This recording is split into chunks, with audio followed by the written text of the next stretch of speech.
Good evening, everybody. Good afternoon, good morning, good middle of the night, I think, to some of you. Wave if you can hear me. Okay, very good. So I apologize, but in Florida, where Dr. Moody lives, there's been a big storm and his internet is down. But he has managed to call in using the Zoom app on his cell phone, which I understand he's doing for the very first time. So we'll have to go with just his voice rather than a visual image as well. But at least he's here with us. We weren't even sure if that was going to happen, and I thought I was going to have to interview myself, which would have been a first for that. Anyway, Raymond and I were just discussing that we don't want to assume that all of you are familiar with both my work and also his work. So we want to start with brief introductions. For those of you who are not familiar with my work, I have an expertise in what is called pre-birth planning, which refers to the process by which all of us, before we come into body, we plan out our lives in a fair amount of detail. And my work focuses specifically on the pre-birth planning of challenges, because that's really where the need for understanding is. In other words, when something joyful happens, nobody says, why is this happening to me? You just enjoy it, right? But when something challenging happens, then everybody says, well, why is this happening? What does it mean? What is the deeper spiritual purpose? How should I respond to it? So that's where the need for understanding is. My website is yoursoulsplan.com, and I invite all of you to sign up for the newsletter on the homepage. So to start with a little bit about my background, I was actually in the corporate world for a number of years. I have an MBA, believe it or not, and was self-employed as a marketing and communications consultant, basically doing different kinds of corporate writing. I did not enjoy that at all. And more to the point, I had this nagging sense that I had come to Earth to do something else, but I didn't know what it was, and I didn't even know how to figure out what it was.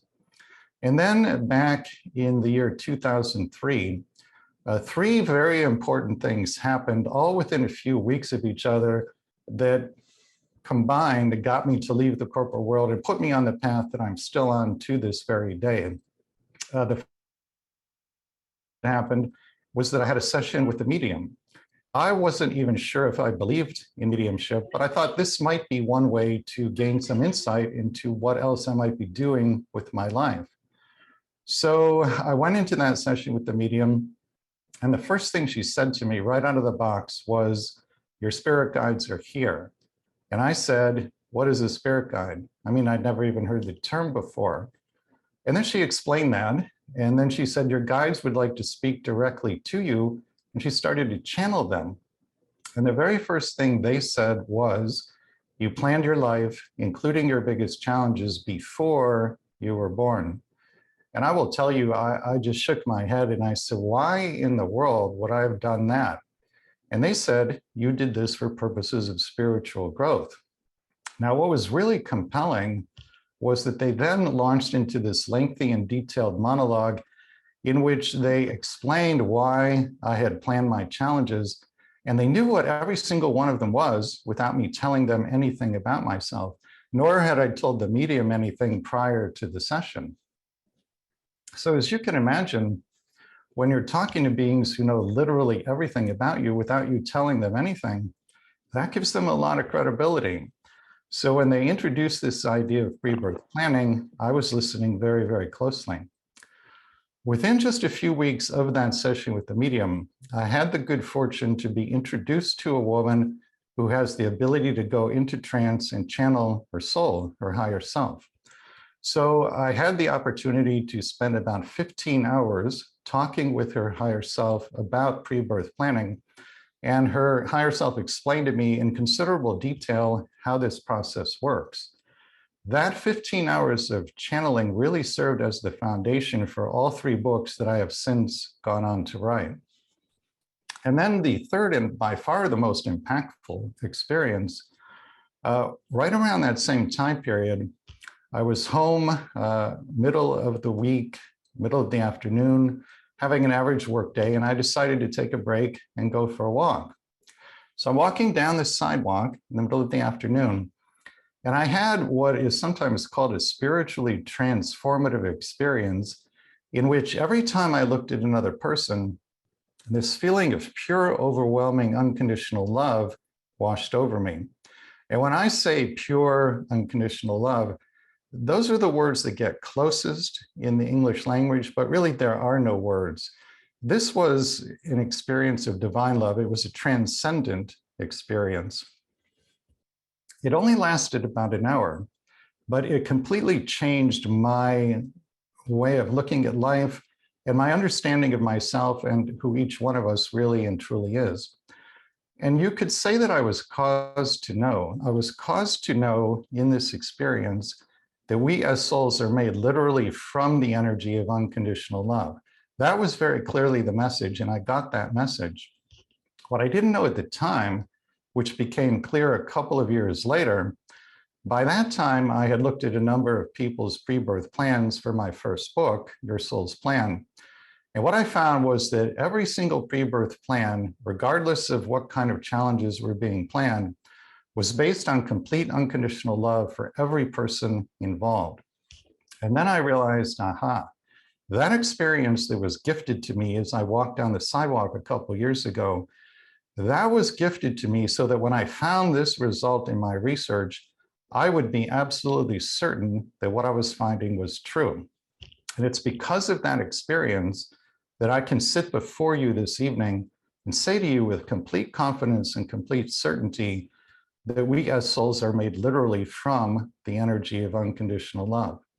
So those three things, the session with the medium, that woman's channeling of her higher self, and this spiritually transformative experience, the combination of those three things got me to leave the corporate world and start researching Your Soul's Plan. And then 3 years later, Your Soul's Plan came out. The whole time I was writing it, I kept wondering to myself, I wonder if anybody is going to be interested in reading this. And then it turned out that there was actually quite a bit of interest. And so this has led to a new and much more fulfilling life for me, much more fulfilling than the corporate work I used to do. So with that introduction having been said, I'll turn things over to Raymond now, and I will let him introduce himself to you. Well, hello, folks, and I'm so sorry that you can't see my image, although that's overall a plus for all of you, actually. But I can project my voice over the phone. But thank you all, number one, for coming, everybody, and I am really interested in wanting to know everyone's particular needs and interests is. In this forthcoming seminar is what I would like to find out from you, what you would be interested in looking into. But in terms of my background, well, I am now 78 years old, and I was a philosophy professor, and then after a time of that, teaching ancient Greek philosophy and logic, I went to medical school primarily because actually of an interest in forensic psychiatry. I had gotten interested in homicide back in the 1966. Some of you will remember the Whitman and Speck killings that summer. And so it was an interest I had from a long time. And so I went to medical school in 1972 and spent quite a lot of time interviewing people who had committed homicide, and then went on into my psychiatry residency and worked as a forensic psychiatrist in a maximum security unit for the criminally insane. But what I am overall better known for is that as a philosophy undergraduate, I discovered these near-death experiences in the writings of Plato and the other Greek philosophers. And then as an undergraduate philosophy student, heard of a man who actually had such an experience, who was a professor of psychiatry at the University of Virginia, where I was, and heard his story. And beginning with Dr. George Ritchie in 1965, I've heard thousands and thousands of people from all over the world who have had these near-death experiences, which greatly transformed their lives. And also, in that connection, in the study of ancient Greek philosophy, I know it sounds like such a bore. I mean, these names now, Plato and stuff, I mean, it does hit with a dull thud in the modern age, I fully admit. But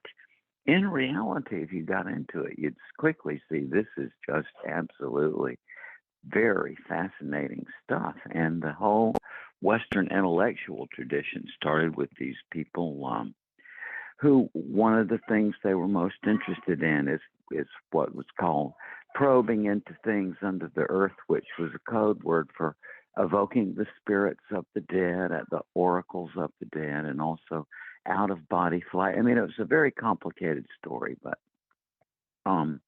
the way I have gotten interested in this other subject of reincarnation is equally through the ancient Greeks. There's a rumor or a sort of opinion in modern America that the reincarnation came into the West, I think it was in the 1800s, through the penetration of the Hindu holy men from India, but that is just not correct. And in the reality, the notion of reincarnation was in Western thought from the very beginning, with Pythagoras, for example, who claimed to remember 8 of his past lives, and who had a method apparently of enabling his students to perceive their own past lives.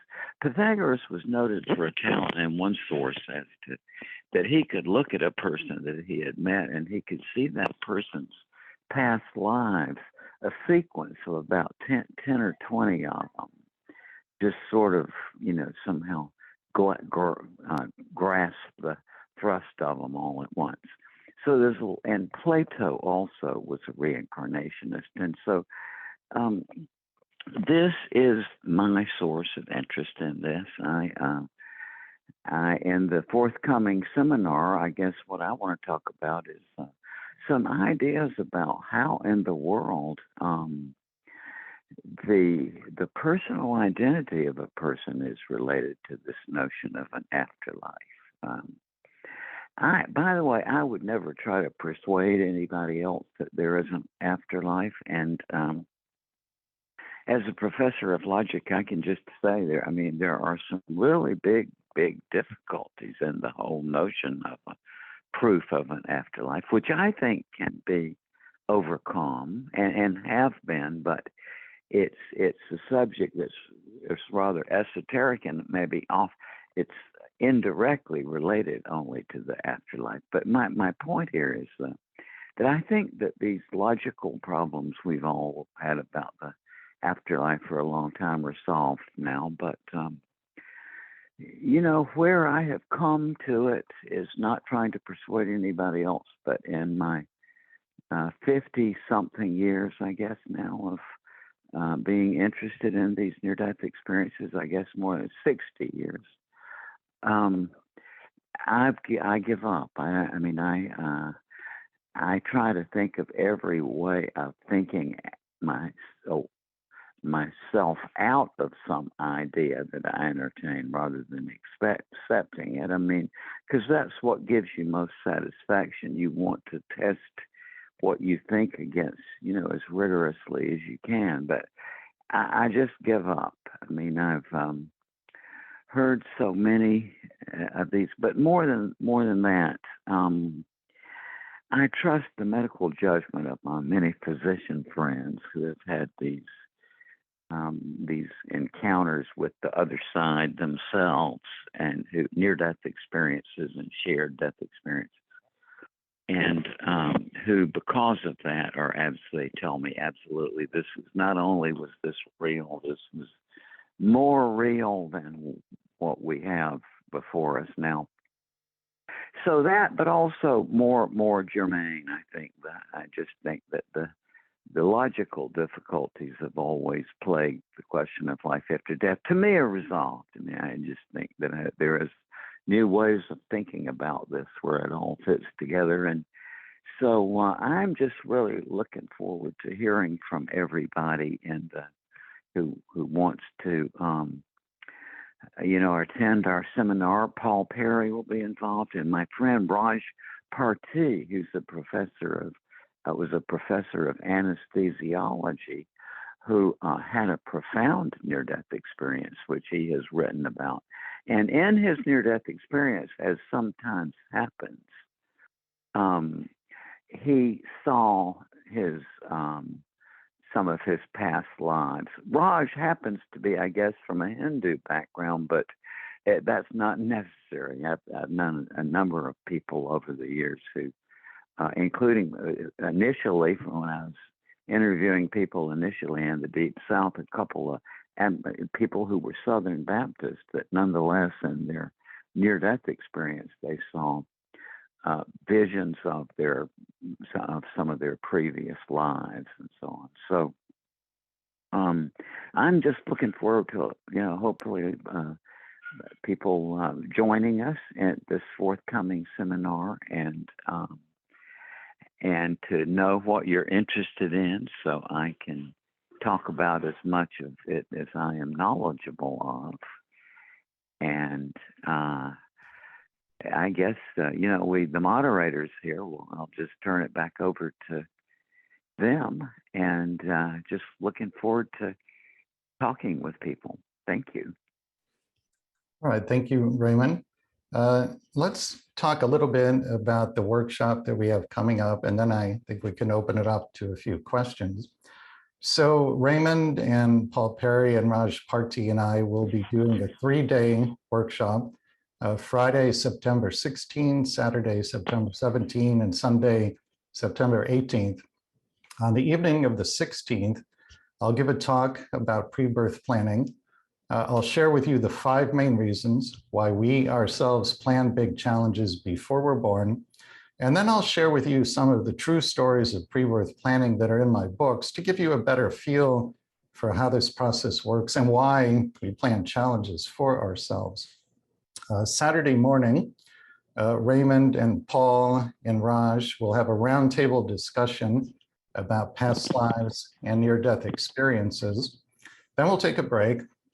When we come back from the break, we will do something that I call the divine virtues exercise. What I found in researching many people's pre-birth plans for my books is that in the pre-birth planning sessions, when souls were planning big challenges for themselves, a lot of the discussion revolved around a soul-level desire to cultivate and then express, while in body, certain qualities that are very important to the soul. And I gave these qualities the name divine virtues. And over a period of years, I put together a list of the ones that came up the most often in the pre-birth planning sessions I looked at for my books. Now, the list is not intended to be exhaustive. These are the ones that I see the most in my work. From a pre-birth planning perspective, you viewed your biggest challenges as providing both the opportunity and the motivation to cultivate the virtues. Examples of divine virtues would be unconditional love, compassion, empathy, patience, and so on. The average person is working on 2 or 3 virtues in a lifetime. Occasionally, somebody's working on 4 or 5. In the divine virtues exercise, you'll go through a process that will give you insight into which virtues you're working on in this lifetime. And that is really valuable information to have, because once you know that, then anytime in the future that a new challenge comes along, instead of feeling victimized by it or perhaps not seeing any deeper meaning in it, you just remind yourself, oh yes, I'm in this incarnation to cultivate and express whatever it might be. unconditional love, patience, and empathy. Knowing that, how can I work with this new challenge to cultivate and express those virtues? So it has the effect of immediately assigning deeper meaning to an experience that otherwise might appear to be meaningless suffering. And then once you know which virtues you're working on, you can cultivate and express them in a much more conscious and much less painful manner. After that, we'll take another break. And then when we come back, we'll do the first of 2 group hypnotic regressions. This one is to contact one or more loved ones on the other side, including possibly one or more pets who are back on the other side. And if the form the contact takes is verbal or telepathic, you will have the opportunity to ask them some questions about your life plan with them. And then on Sunday, we will do a group between lives soul regression. This is the only form of hypnosis that I practice. Basically, the process starts with some preliminary steps to help you relax physically and mentally. And then I'll guide everybody into a past life. It's almost always a past life that had a big impact on the plan for the current lifetime. You experience 4 different scenes in the past life, the last of which is the death scene. The portion of your consciousness that is having the experience leaves the body in the death scene and crosses back over to the other side, which I realize might sound a little bit ominous, but there's actually nothing to it. It's very easy and gentle. When you get back there, most likely you'll be greeted by one of your spirit guides. You'll talk to the guide briefly about why you were shown that past life. And then your guide will take you to what is called your council of elders. Your council consists of the very wise, loving, and highly evolved beings who oversee your personal evolution. They know everything about you, everything about the plan for your current lifetime, and everything about every past life you've ever had. So when you get in front of your council, I'll prompt the group to ask a very long and very extensive series of questions that will cover all the major areas of your life. By the time that process is done, and it's a long regression, it takes about 2 hours, you should have a very good idea of what you planned, why you made those plans, how you're doing in terms of fulfilling your plans, and how you can better fulfill your plans. You can also ask your council any question you would like about this lifetime. You can ask them to bring in deceased loved ones if you would like to talk to them. People comment on the great unconditional love their council feels for them, and also the total non-judgment. And they'll say things like, I could tell that my council knew everything about me, including all the bad things I've done in my life, but they loved me unconditionally anyway. And for many people, that's the first experience of true unconditional love they've had since coming into body. So it's really a homecoming of sorts. The workshop is $399 as a regular price, but there's an early bird discount of $349 if you register before Saturday evening. So the early bird discount is good for 48 hours. And Stephanie will put a link to the registration page in the chat box.